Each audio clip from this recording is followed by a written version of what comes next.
Hey everybody, Mark Dawes here. Now in this short video I want to talk about sector competence for first aid trainers, particularly those SIA trainers that are looking to deliver the new emergency first aid at work qualification on their courses.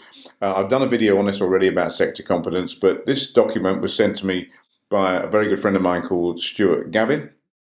And you can see what he's done here. He's put the awarding organisation here in the left-hand column and then what's required there.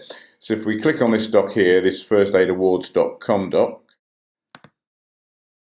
that takes us through to here, and you can look at these docs yourself, because if you're teaching first aid or intending to teach first aid, particularly the new emergency first aid at work qualification, then you need to know about this stuff. But basically, if you scroll down that document, what it says here, this is the requirement for trainers: first aid teaching log / monitoring report following the assessment principles for regulated first aid qualification. To be able to teach and assess first aid and related qualifications, a trainer assessor must evidence competency by providing an acceptable log of teaching and assessing first aid within the last 3 years. A trainer assessor should have delivered, assessed one first aid at work qualification within the last 6 months and 36 hours overall, or providing an acceptable record of competency, teaching, assessing theoretical and practical first aid sessions under the supervision of a suitably qualified trainer / trainer assessor, should hold a record of an observation conducted within the previous 12 months during which practical and theoretical topics were delivered, assessed competently for the following minimum duration: new trainers assessors 6 hours full day, experienced trainer assessors 4 hours. And that's why we're putting this day on the 11th of March, the 11th this month. I mean, you can look here, here's the BTEC one. If you click on the link there, it will take you through to the BTEC qualification here, and you can go and get this qualification. That's what it's called, Pearson EdXL Level 3 Award in Emergency First Aid at Work. But if we go back to the document here, just to save you trawling all the way through it, it says much the same thing. You've got to provide an acceptable log of teaching first aid within the last 3 years, provide an acceptable record of competently teaching theoretical and practical first aid sessions under the supervision of a suitably qualified trainer and assessor.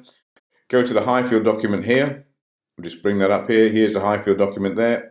And it's all here. You can download the document, but to save you trawling all the way through it, it says here, you've got to have, in addition to the above, the tutors are required to keep a log of courses that they have been involved with and any continuous professional development they've undertaken.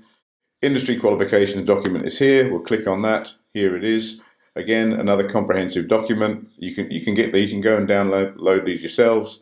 And what it states in here is that those involved in training qualifications must have knowledge and competency in first aid, as well as knowledge and competency to train based on qualification and experience. An acceptable portfolio must show all of this stuff here: occupational knowledge, holding a first aid at work qualification, holding an acceptable teaching training qualification, and either providing an acceptable log of teaching first aid within the last 3 years, or providing an acceptable record of competently, I'll put my teeth in there, teaching theoretical and practical first aid sessions under the supervision of a suitably qualified trainer and assessor.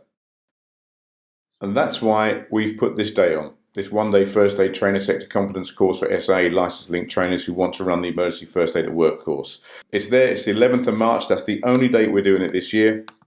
We're doing it at Lillishall. It's £175 plus VAT per person, but that will satisfy all the criteria you need to be able to show competency. In the videos on there as well, by the way, if you want to watch it, to show competency on teaching emergency first aid at work. So if you are an SIA trainer, you're aware that those attending SIA courses, CP, door supervision, etc., they must arrive with an emergency first aid at work certificate on day one of the course. They must present that to the trainer. Lots of SIA trainers now and CP trainers are thinking, well, we could actually teach this ourselves. Some awarding organisations are allowing you to do so they're letting you sign up for the course. But what they're not telling you is that if you do not have the competency, so in other words, you can get the rights to run the course, but if you don't have the competency aspects of it, which is your responsibility to make sure you have, then when it comes time for certification, that's going to cause a problem. And if you want to know more about that, then go and look at the video I did previously. But if you want to get on this course on the 11th of March, this is the last one I'm doing on this one, then go to this URL here, or go to our website and look for this course here. You'll find it if you go to the home page here, scroll down, EFAW Sector Competence course, click on that. That's where it is. You can go there. So go to nfps.info and then click on that menu tab. It's there. We've got spaces on it, but balls in your court, guys. We can't do any more than try and help you. And if you want to come along, the course is there. Hopefully we'll see you there. But just be mindful of the pitfalls if you sign up to run an emergency first aid at work course and you don't have the sector competence. Okay, speak to you soon. Take care.